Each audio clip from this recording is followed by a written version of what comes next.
Сәлем достар, қалайсыздар? Арнама қош келдіңіздер. Ең бірінші осы менің арнама тіркеліп кетіңіздер. Біз бүгін мақсатқа қалай жету жолын, мақсатқа және арманға тез жету жолын айтатын боламыз.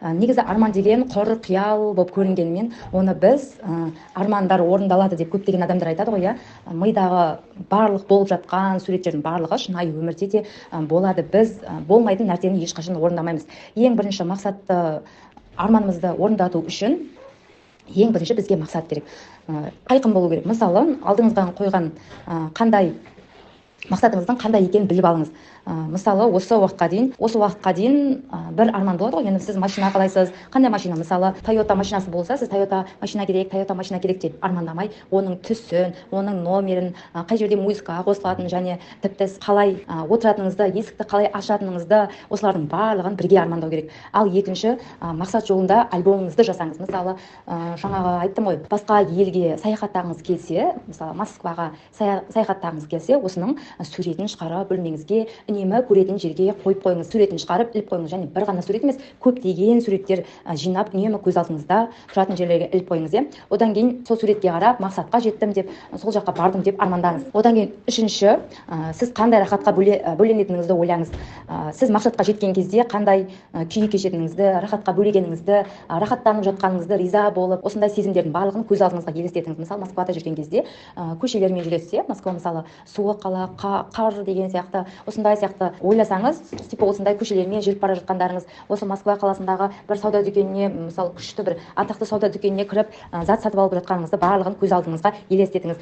Төртінші, мақсатыңызға жеткен адамдармен араласыңыз. Көптеген адамдар таудың шыңы секілді, таудың шыңына любой адам жетпейді ғой. Сол секілді осыған мақсатқа жеткен, арман мақсатқа жеткен адамдардың қасында болыңыз. Мысалы, үлкен бастықтар болса, фабриканың бастықтарының қасында жүріңіз. Қалаған адам, мысалы, бір мектепте 25 оқушы болса, соның 25-тің примерно 5 бала ғана бастық болады ғой. Сол секілді осындай адамдардың қасында үнемі болыңыз. Одан кейін бесінші, мақсатыңызбен ауырыңыз. Ауру деген кәдімгі физиологиялық ауру емес, ол сіздің мақсатқа жету жолын ойлап істеген іс-әрекеттеріңізге есеп беріп, ойша елестету. Мысалы, армандап жата бермей, суретке қарап, мен осы жақта жүрмін деп қиялдап жата бермей, осы жаққа бір қадам болсын алға қарай басу керек. Мысалы, загранпаспорт дайындаңыз деген секілді. Одан кейін алтыншы, күнде көз алдыңызға елестетіңіз. Мақсатқа жеттім деп қараңыз. Тіпті оның орындалу мерзімі ұзақ болса да, оған осы уақытқа жетіп қойғандай күй кешіңіз. Күнде көз алдыңызға жасаған альбомыңызға қарап, мақсатыңыз орындалған сәтін осы шақта орындап қойғандай елестетіңіз. Енді сіз самолетке мініп жатқаныңызды сондай сияқты елестетіңіз. Өзіңізде бір қадам алға қарай басыңыз.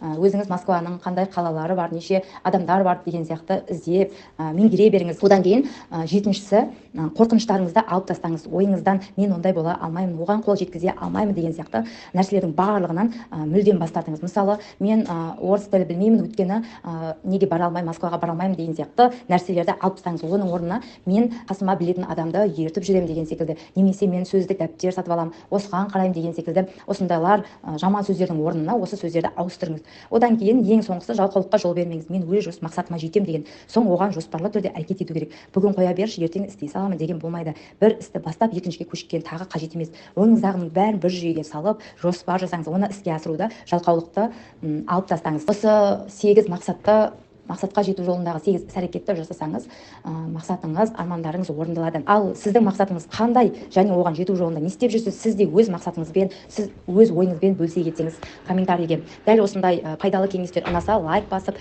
тіркеліп кетіңіздер.